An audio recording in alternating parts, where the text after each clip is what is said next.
Hi folks, just a quick note before the video starts. It's me in the garden rambling on again as per usual. Just to make it clear, a couple of quick notes. When I talk about combining hand, body, foot, timing and speeds and how it slows down, it obviously slows down when you combine them. So one of the lessons from Silver is to learn to not combine them or combine them at their best speed. A good way to think about it is look at how a drummer works. I have played drums for years. You must learn to almost separate the body parts and then use them in different timings and different ways to create a whole. But you're still definitely all moving in different times to get the desired effect. So think of it in terms like that. The other one, as I mentioned, reaction times. It's just to make the point that it's reaction times and relative speeds of the body parts to an external stimulus. When you see the video, you'll know what that means. But that's basically what it's talking about. It's the speed you can react or act to a stimulus of some sort.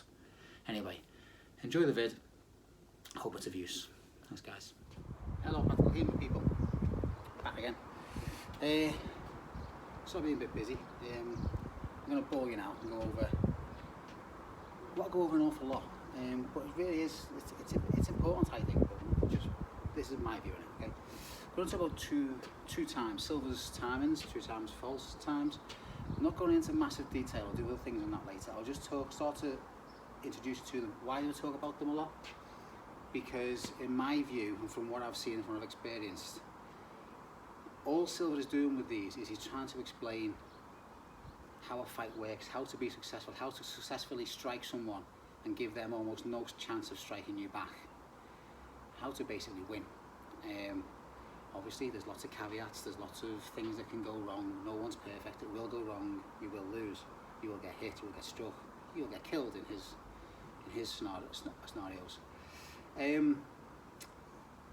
But what he's trying to do is he's trying to lay down, you can see what he's trying to lay down, the general rules and principles that apply to fighting in general. As he says, all manner of fights. Whether it's bare hand, stick, knives, swords, whatever. These are general rules. Obviously every rule has its exceptions, every rule is there to be broken. And that's why true times and false times can be almost interchangeable, because context is key, as we all agree. So I'm just going to go over it again, but in those very general terms and trying to apply it to different scenarios just to show why I think these are important, and no matter which text or treatise or master that you study, these principles will apply without question. I'm certain of that. How they apply, how much they apply, depends on the context of obviously, but in some form, in general, they will actually apply. I've done studies where I've worked with other martial arts instructors. I've tried to watch as many videos as I can of fights, especially things like street fights, jail fights, because that's all we can work with, unfortunately. But it's what we've got, just to see if the principles are seen. And generally, 99% of the time, the successful person, if we can call it that, I mean obviously fighting is wrong in general, but the successful person generally shows these principles. They probably don't know they're using them, most people don't, but they're there. And I think these are the ideas that all the masters, all the texts you study, they all try to get these ideas across in different ways. So it's nothing new, it's nothing fancy, it's not just for Silver, it's for everyone. So, you know, Silver is for life, not just for Christmas. Okay, so we'll start off his 2 times. He breaks them down like this. In case you didn't know, most people will. Time of the hand and body, time of the hand, body and foot, time of the hand, body and feet. Now there's reasons why he explains them like this, and he starts talking about it's to do with speed and movements and so on. But if we take a very general view of that, if you think about this, the way he lists them, he's talking hand, body, foot, feet. Okay? And if you think of one of the general principles we go by, and again, there's exceptions to this, there's reasons for this, it's not to hide or guard, it's if I'm punching someone, if I go feet, body, hands, as you say, I'm going to have to stop the video, just 1 sec, let me just adjust a little bit. Okay. If I'm about to fight in some form, whether it's pugilism or whatever, if I go feet, body, and then punch, I'm probably going to get beaten up a lot. Okay, so in the very, very beginnings, if you think about just the way he gives you them, what he's saying is that if you do things in this sort of manner, you're going to be stepping into danger without any protection, without anything going at them. All he's saying is that if I'm throwing a punch, I'll generally throw the punch. Then the body will join in to give power or to give reach. Okay? If I need to, I can step in. If I need to, I can even jump in. But the point being, the more body parts I move, the slower I get. That's one of the things. But the other thing is he's giving you that way of thinking about it. Hand is faster. Hand is the ideal. If I can get into a position where I can hit them with just a hand, there's almost, all things being equal, there's almost nothing they can do about it. So one of the first things to think about is no matter what weapon you're using, whether it's empty hand or whatever, if you can manoeuvre yourself or manoeuvre them into a position where you can very quickly just reach out and strike, again, all things being equal, you will strike first. Your hand is just too fast for them to react to. You can't, it's impossible. There's been studies. In his book, and I'd recommend go find Martin Oswick, who's doing other things now. But in his booklet on this, he did a quick study on, he was looking at reaction time. So he took Usain Bolt's reaction time for when he's starting off the blocks, because that's time of the feet. He's got to move, he's trying to run. So from when the gun goes to when he can actually move. He then compared that to, I think it was Ricky Hatton's hand time, who was known as being a very fast puncher, Ricky Hatton. And obviously Ricky Hatton's hand time was way quicker than Usain Bolt. So he then halved Ricky Hatton's hand time, so made it twice as slow. He then added a little bit extra on to bring it down to normal human levels. And it was still, relatively speaking, way faster than the reaction time of the fastest man on the planet. It was just a nice little study. I'd recommend going by his book. It doesn't cost much and it's all in there. It's nicely laid out. Just a nice study to show that even the fastest man in the world cannot move his feet or his body anywhere near as quick as you or I can move our hands. And that's all Silver's saying initially. So that's one of the things he's actually saying. But think about that when you're fighting. When you're fighting someone, even when you're sparring, start to try and play with the distance. I've done this before, but this is what he's talking about. He's trying to get into a position where I can hit out without having to move. I can reach them. I don't want to stay here, because if I can reach them, they can probably reach me as well. But the point being, you're trying to manoeuvre things, either by letting them come in, or you manoeuvring around them, or you even just moving towards them and realise they're not reacting right. It's not counter-attacking to wait for them. Yours you're trying to do is you're trying to control the space and control what's going on. Counter-attacking's good, it's fine, it works, it's good, but for me it's the wrong way to think about it. It's just me waiting until I'm in the best position I can be in to strike. How I get there will depend on what's going on, who I'm fighting, the surroundings and so on. So that's one of the things he's talking about. That's why he's sort of time of the hand and body, and the more body parts you move, the slower it gets. The other way, as I said, is he's just talking about how you attack in, to make sure that you attack first with something, even if it's a stick, doesn't matter, okay? But you're attacking first, then you're moving in, okay? It's this, so it's not this, then that, because that is off from the head. But if that goes first, and I just do a little reach just to make sure I hit, and come back, that's all he's talking about. Again, thinking about just a sword, okay? He's not doing this and this, because that'll get me hit. He's doing this, and then maybe a reach if I need to, and then I'll start to move my feet if I need to. So, how I would explain that to a beginner, in this context, remember the reason he split them up into hand, body, feet and so on is because there's lots of other reasons for it. But the way I explain it is, follow the weapon in, as a general rule. And that's all he's doing. Hand, body, foot, feet. For me, for the beginner, it's just to explain, to make sure you follow the weapon in. You don't step too soon and then hit. You make sure that something's going towards them. And again, there's people saying that's not quite right. Like I said, there's exceptions to everything. This is just a general rule It's a good way of striking out. It's a good way that even if I'm really bad, if I send something first, they have to deal with it.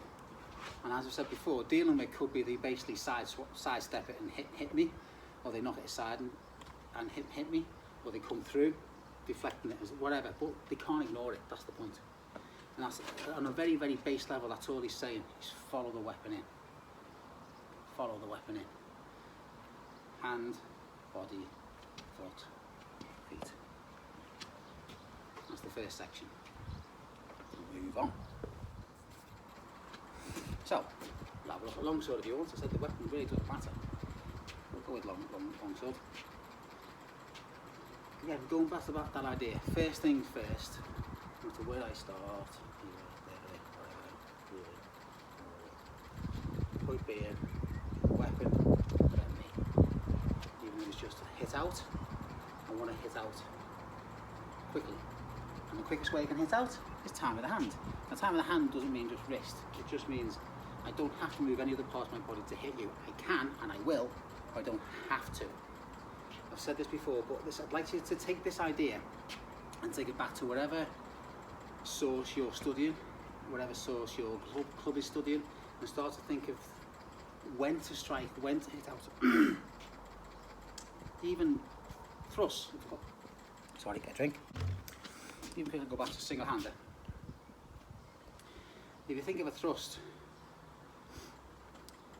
if I step and just thrust, what I've actually just done is stepped in and then sent the thrust out. One of the main ways to practice a thrust, as I've seen lots of other people saying, is thrust, then me, in any form. It could be just a lean in, it could be thrust in, thrust in. The point being, this goes first, then I follow. And if you think about Silver's things, hand, body, foot, feet. Better. Hand, body, foot, and back. So again, the timing holds there. You send the thrust out, and then if you need to, you can lean in. So if I'm here, ideally, I want to be in a position where I can just thrust some form. So maybe a bit further back, I can just lean in, but it's still hand, then body. A bit further back again, still hand, body, foot.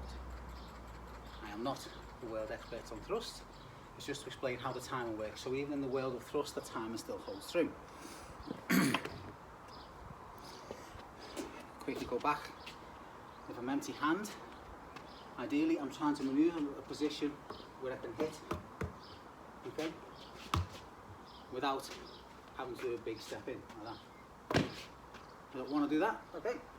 And generally, if you see fist fights, especially boxing matches, they don't do that unless you mean to. As I said, there's exceptions to everything. But the point being, I want to get into a position, even if I'm wrestling, as I'm coming in, hands, obviously, hands, then body, then feet. I get a little bit pedantic with the wrestling stuff, but it's just again to show you that the general rule still actually applies in some form. Wrestling is where once you're obviously in this position, once you've got hold of someone, it's a different ball game then.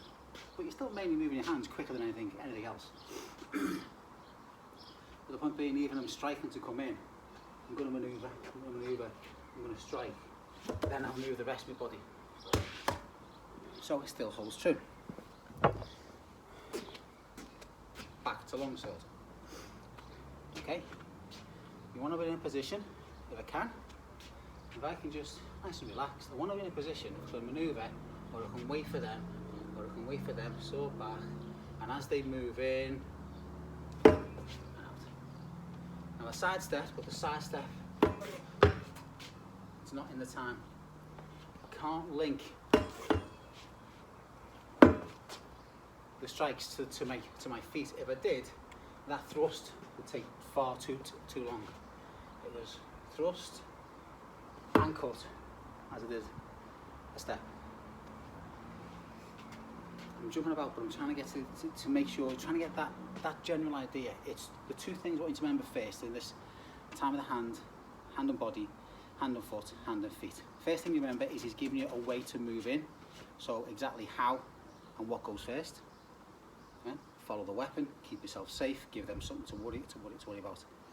Secondly, he's telling you the times, how quick you can go. Quickest, slightly slower, fair bit slower, whole lot slower. But generally, it doesn't mean they're wrong.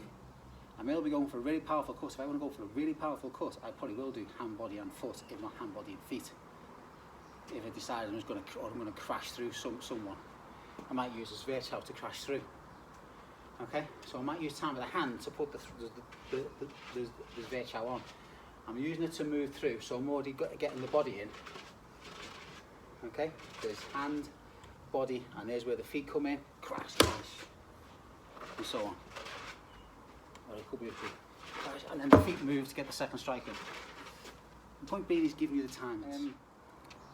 All I'm asking you to do is, no matter what source you're studying, whether it's something like Fiore, and again, no experts who don't have a go, but you know, you start doing things back here, and especially back here, and so on, off. Whatever stance you're starting from, whatever strike you want to go, it's more think about how you want to time that strike to make sure you've got the best chance of making it work. Last thing, hand, body and foot, hand, body and feet. Is he always talks about flying out, and again, general rule. Okay, got myself in lovely time with the hand. I'm manoeuvring about, I'm playing about, and then I strike. Okay, now I've got two options. I do not want to stay here. I'm in perfect distance for the other person too. Two options: either I strike, I move back and reassess, or I strike and start to move in. Again, it's a very general rule, but we'll just keep it simple for now. There's exceptions to everything. So to finish off, it's just to think about George Silver's times like that, and please understand that the only reason why I'm going on about them is because they apply pretty much everywhere. There will be exceptions, there will be situations where it won't, but again, like any rule, if you mean to break the rule, and you know why you're breaking the rule, like there are times in fights where I've got into a long tail in Fiore, or just a rear guard for I do. Go into a rear guard and come far too close, knowing I've broken the whole distance time rule. But I'm doing it to elicit a response to get what I actually want. So it's like any rule. If you know that you're breaking it, and you know why you're breaking it, and you have a purpose to breaking it, it's fine, break it. I think that's one of the reasons why Silver has these timings, and they can almost all be true and false depending on the context they're used in. Anyway, I've rambled on too long. Have fun with it, see what you think.